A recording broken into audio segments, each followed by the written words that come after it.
के हजुर बिजनेस गर्दै हुनुहुन्छ? बिजनेस नचल्नुका विभिन्न कुराहरू कारणहरू हुन सक्छन्। हजुरको बिजनेस माइन्डसेट, हजुरको बिजनेस स्ट्र्याटेजीहरू, हजुरको प्लानिङहरू, मार्केटिङ स्ट्र्याटेजीहरू, अकाउन्टिङ, फाइनेन्सियल एनालाइसिसका पार्टहरू बिजनेसका महत्त्वपूर्ण एलिमेन्टहरू हुन्।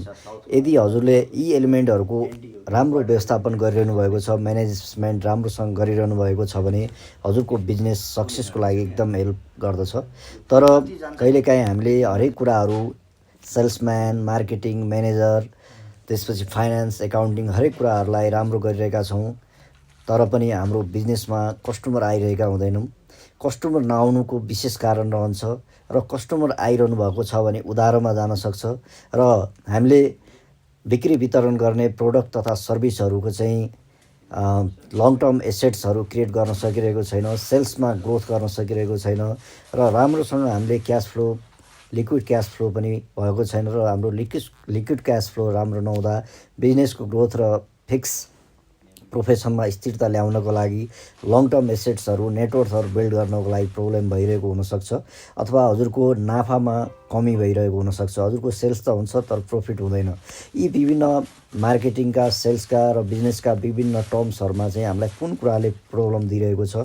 कतै हाम्रो गोदाम राख्ने लोकेसन गलत परिरहेको छ कि, हामीले कस्टमरसँग डिल गर्ने डाइरेक्सन गलत परिरहेको छ कि, हाम्रो स्टोरेज गर्ने, मेन्टेनेन्स गर्ने, फायर एक्टिभिटीहरू गलत डाइरेक्सनमा भइरहेका छन् कि, अथवा हाम्रो त्यहाँनेर फोहोरहरू, डस्टबिनहरू, नेगेटिभ इनर्जी क्रिएट गर्ने मङ्गलहरू, सेफ्टी ट्याङ्कीहरू हाम्रो बिजनेसको स्टोर अथवा त्यस रुममा काहीँ रहेको छ। यस्ता विभिन्न कुराहरूले पनि हाम्रो त्यस स्थानमा रहेको नेगेटिभ इनर्जी अथवा नेगेटिभ इम्प्याक्ट पर्न सक्छ। हजुरले गोदाम बनाउँदाखेरि कुन डाइरेक्सनमा स्टोर गर्ने, स्टोरेजको अथवा र मेटेरियलहरू कुन डाइरेक्सनमा राख्ने, फिनिस प्रोडक्टहरू कुन डाइरेक्सनमा राख्ने, यी विभिन्न कुराहरू चाहिँ हामीले एनालाइसिस गर्नुपर्ने हुन्छ र कलर रेमेडिज पनि गर्नुपर्ने हुन्छ। हामीले एन्टी कलरहरू अथवा गलत रङहरू गलत डाइरेक्सनमा लायौँ भने त्यसबाट पनि नेगेटिभ इम्प्याक्ट पर्छ।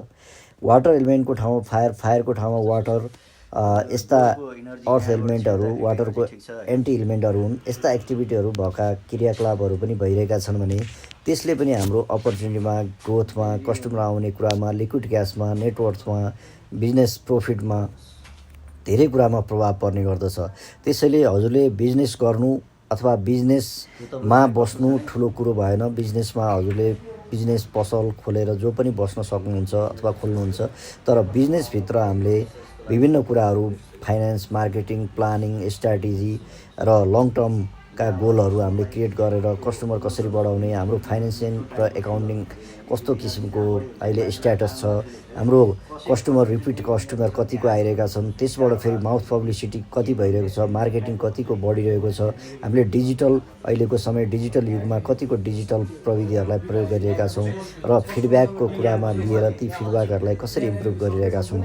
यी यावत कुराहरूका साथसाथै हामीले वास्तु र हजुरको एन्टी प्लानेट मुलाङ भाग्यङको एन्टी प्लानेट बिजनेसहरू हामीले हाम्रो स्वभाव र हाम्रो भाग्यले दिएको भन्दा विपरीत पेसाहरू अपनाइरहेका छौँ भने न्युमरोलोजी र एस्ट्रोलोजीको पार्टबाट पनि एनालाइसिस गरेर एन्टी प्लानेट भएका बिजनेसहरू हामीले गरिरहेका छौँ कि हजुरको नामहरू, बिजनेसको नामहरू एन्टी प्लानेट अथवा अङ्कहरूको नामबाट, भाइब्रेसनबाट सुरु भइरहेको छ कि, हजुरको मोबाइल नम्बरले बिजनेसमा कुनै प्रभाव परिरहेको छ कि, यी विभिन्न कुराहरूको विश्लेषण गरेर चाहिँ हामीले बिजनेसलाई रन गर्न सक्छौँ र त्यसलाई बिजनेसलाई हामीले मुभ गरेर फास्ट ग्रोथ र चाहेको जस्तो सफलता प्राप्त गर्न सक्छौँ।